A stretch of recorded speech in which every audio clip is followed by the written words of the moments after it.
Hello and welcome you all to the PW nursing वाला। मेरे प्यारे प्यारे लड्डू और पेड़ो, जैसा कि हम सभी मल्टीपल हंड्रेड्स ऑफ मैसेजेस देख चुके हैं आप सभी के, और वो है कास्ट सर्टिफिकेट्स को लेके कि सर हम कौन से कास्ट सर्टिफिकेट को माने, कौन सा अप्लाई करें, कैसे अप्लाई करें, क्या करें, इन सभी के बारे में। तो मैं आप सभी को कास्ट सर्टिफिकेट्स की डिटेल दे देता हूं बच्चों, कैसे आपको करना है। आप बहुत ज्यादा कंफ्यूज हो रहे हो नोट सेट के अंदर कास्ट सर्टिफिकेट्स को लेके। तो कास्ट सर्टिफिकेट की बातें कुछ ऐसी है बच्चों, ध्यान से सुनना सारे बच्चे, कि सबसे पहला जो मैंडेटरी इंपॉर्टेंट पॉइंट है दैट इज कि आपको सेंट्रल गवर्नमेंट के फॉर्मेट के अंदर, सेंट्रल गवर्नमेंट के फॉर्मेट के अंदर कास्ट सर्टिफिकेट चाहिएगा। फॉर्मेट के अंदर आप सभी अक्सर ज्यादातर बच्चे मैंने देखा है एससी और एसटी कैटेगरीज के जितने भी बच्चे हैं उन सभी ने जो कास्ट सर्टिफिकेट बनवा रखा होगा वो स्टेट गवर्नमेंट का बनवा रखा होगा। तो आप सभी सेंट्रल गवर्नमेंट के फॉर्मेट के लिए उसको फटाफट से अप्लाई करें। सेंट्रल गवर्नमेंट फॉर्मेट के लिए आप उसको अप्लाई करें, बहुत ज्यादा टाइम नहीं लगेगा उसको बन के आने में, विद इन 10 डेज वो बन के आ जाएगा। देन आपके सब डिविजनल मजिस्ट्रेट एसडीएम बोलते हैं, एंड देन फर्दर डीएम से वो वेरीफाई होगा और वो आपको मिल जाएगा विद इन 10 टू 15 डेज। ये काम जितना जल्दी हो सके, जितना जल्दी अप्लाई कर सको उतना जल्दी अप्लाई करो आप लोग, है ना, मेरी मानो तो। और कोशिश करें कि ये बन के आ जाए तो आप फॉर्म फिल करें। वैसे आप पहले भी कर सकते हैं, ऐसा कुछ नहीं है कि बाद में कुछ रिजेक्शन आ जाएगा कि आपके पास पहले स्टेट का था बाद में सेंटर का था, उसमें दिक्कत नहीं आएगी बहुत ज्यादा, है ना। कोई अगर छोटा मोटा एफिडेविट भी लगेगा बट वैसे कोई दिक्कत नहीं आएगी। बट स्टेट गवर्नमेंट का नहीं चलेगा, मैं फिर से बोल रहा हूं, स्टेट गवर्नमेंट का सर्टिफिकेट नहीं चलेगा, सेंट्रल गवर्नमेंट के फॉर्मेट में होना चाहिए, सेंट्रल गवर्नमेंट का सर्टिफिकेट होना चाहिए जो आप लोगों को ऑलरेडी दे रखा है फॉर्मेट परफॉर्मा। आपके नोट सेट के फॉर्म के टाइम जो फिलिंग फॉर्म है, जो नोटिफिकेशन है, उसमें ऑलरेडी मेंशन किया हुआ है, तो उसको अप्लाई कर दें। अप्लाई हाथों हाथ ऑनलाइन हो जाएगा, हाथों हाथ बन के आ जाता है। बट बस थोड़ा सा वेरिफिकेशन, एसडीएम और डीएम के वेरिफिकेशन में थोड़ा सा टाइम लगेगा, नो डाउट वो 5-7-10 दिन लेंगे, फटाफट बन जाएगा। इसको बनाएं और इसी के थ्रू अप्लाई करने की कोशिश करें सारे बच्चे, क्योंकि अभी आपके पास टाइम है, अभी आपके पास टाइम है।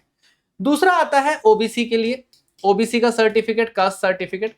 ओबीसी के कास्ट सर्टिफिकेट के अंदर सबसे बड़ा जो मेन है वो है इनकम सर्टिफिकेट, इनकम सर्टिफिकेट, ठीक है। और ओबीसी के अंदर भी अलग अलग कैटेगरी आप सभी को पता है, एनसीएल अलग है and then non creamy layer and creamy layer. तो कास्ट सर्टिफिकेट्स यहाँ पे ओबीसी के अंदर इनकम सर्टिफिकेट, और इनकम सर्टिफिकेट आप सभी को पता है हर साल अपडेट होता है, एवरी ईयर अपडेट होता है।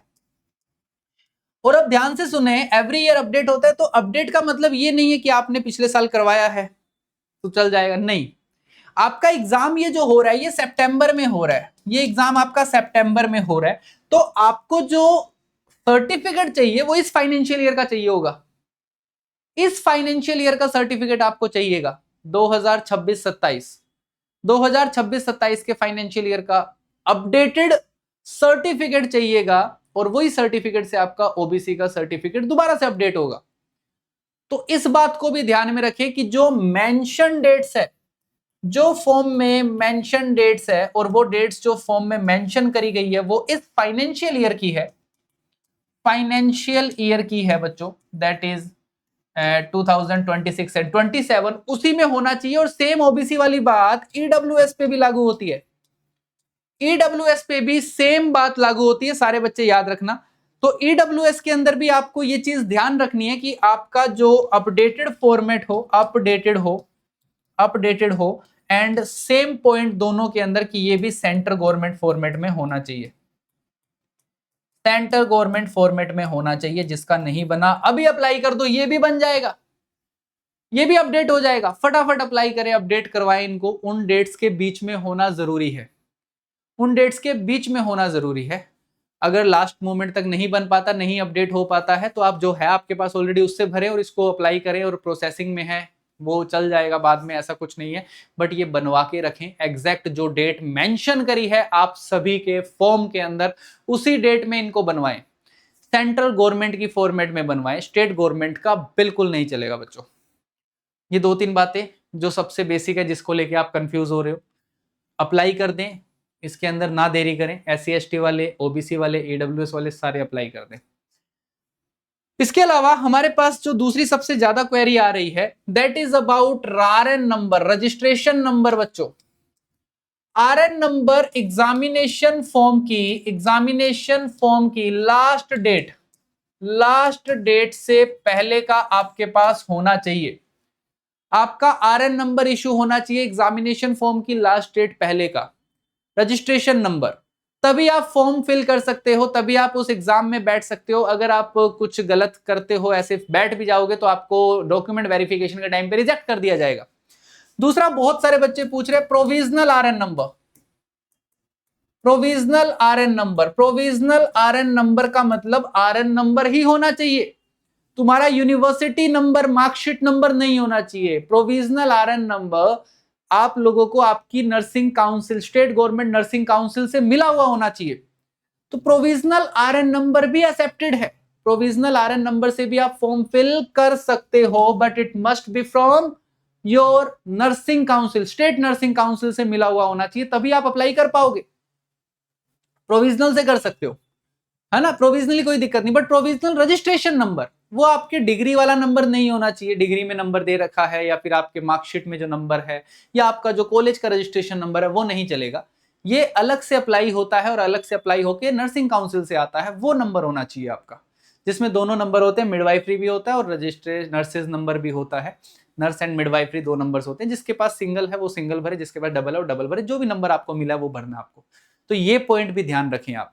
तो ये तीन सबसे इंपॉर्टेंट बातें थी, आरएन नंबर की बात थी, कास्ट सर्टिफिकेट की बात थी, जिसमें बहुत सारा कंफ्यूजन है बच्चों को। प्लीज मेंशन डेट्स के अकॉर्डिंग अपना कास्ट सर्टिफिकेट अपडेट्स करवाएं एंड सेंट्रल गवर्नमेंट के फॉर्मेट में अप्लाई करें, सारे के सारे जल्दी कर दे, हो जाएगा, घबराने की जरूरत नहीं, विद इन 10 डेज बन के आ जाता है, टेंशन लेने की जरूरत नहीं है, बन जाएगा। कई बार टाइम लग रहा है तो जो है आपके पास उसको ही अपलोड करें और प्रोसेसिंग में होगा, वो बन जाएगा बाद में, तो दिक्कत नहीं आएगी। ठीक है, चैन होनी चाहिए आपके पास, पुराना नया, नया चैन होनी चाहिए आपके पास प्रॉपर। एक और बहुत ज्यादा डाउट आ रहा था बच्चों का, जो मैंने देखा, वो डाउट ये था कि बहुत सारे बच्चों ने अपना आरएन नंबर ट्रांसफर कराया है दूसरी काउंसिल में, यहां से दूसरी काउंसिल में आरएन नंबर ट्रांसफर करवाया है। तो उन बच्चों के लिए भी बोलूंगा कि अभी आपके पास जो आरएन नंबर है वो आप अभी अपलोड करें, कोई दिक्कत नहीं है, वो अपलोड करें जो भी है आपके पास। थोड़ा वेट कर सकते हो कि अगर आपको उम्मीद है कि ट्रांसफर वाला आरएन नंबर विद इन कुछ डेज में आपके पास पहुंच जाएगा, आपके पास आ जाएगा, एग्जामिनेशन फॉर्म की लास्ट डेट पहले तक आ जाएगा आपके पास, तो आप वेट करें और जो ट्रांसफर होके new council, new registration number आपके पास आएगा, आप उसको ही अपडेट करें, ताकि बाद में दिक्कत ना आए, ताकि बाद में एफिडेविट का पंगा ना पड़े। बट अगर किसी को लगता है मैंने अभी जस्ट अप्लाई किया, अभी तो 3 महीने लग जाएंगे नया आने में, आप पुराने से फॉर्म भरे, डोंट वरी, डरने की जरूरत नहीं है। बस अपना प्रूफ रखें कि आपने आरएन नंबर चेंज करवाया है, उसका प्रूफ जरूर रखें अपने पास, चाहे वो आपकी स्लिप हो, चाहे वो आपके चालान जो भी आपने पेमेंट करी हो, वो प्रूफ अपना रखें, ताकि एक चैन बने, चैन आप दिखा सको वहां कि हमने ये अप्लाई किया था, हमने अपना आरएन नंबर चेंज करवाया है, तो वो हो जाएगा एफिडेविट लग के बाद में। समझ आई ये बातें आपको? ये सारे डाउट थे, फिर भी अभी स्टिल मुझे लगता है आपके जहन में, दिमाग में बहुत सारे डाउट होंगे बच्चों, कमेंट सेक्शन में छोड़ देना, तुम्हारा मास्टर देख लेगा। बट ये बहुत इंपॉर्टेंट वीडियो थी जिसमें बच्चे बहुत ज्यादा कंफ्यूज हो रहे थे, कमेंट सेक्शन में छोड़ देना, मैं देख लूंगा और जो भी डाउट होगा उस पर दोबारा जल्दी आपको वीडियो मिल जाएगी। अच्छे से एग्जामिनेशन फॉर्म भरे, सही भरे, नाम वगैरह, डेट ऑफ बर्थ और ये बेसिक डिटेल्स बहुत अच्छे से भरे अपनी। और एक जो डाउट और था बच्चों का, जो मैसेजेस मैंने बहुत सारे देखे कि सर पासिंग डेट में कौन सी डालनी है, तो पासिंग डेट में जिस दिन 4th ईयर का रिजल्ट आया वो डेट डालनी है, पासिंग डेट में जिस दिन 4th ईयर का रिजल्ट आया वो डेट डालनी है। तो ये डाउट्स मेरे पास जितने आए वो मैंने आपको वीडियो के माध्यम से बता दिए हैं, फिर भी आप कमेंट करके बताइएगा और क्या दिक्कतें आ रही है और क्या क्वेरी आ रही है, हम जल्दी ही अगली वीडियो में आपको मिलेंगे। अच्छे से भरे, all the best, thank you so much, love you all, bye bye.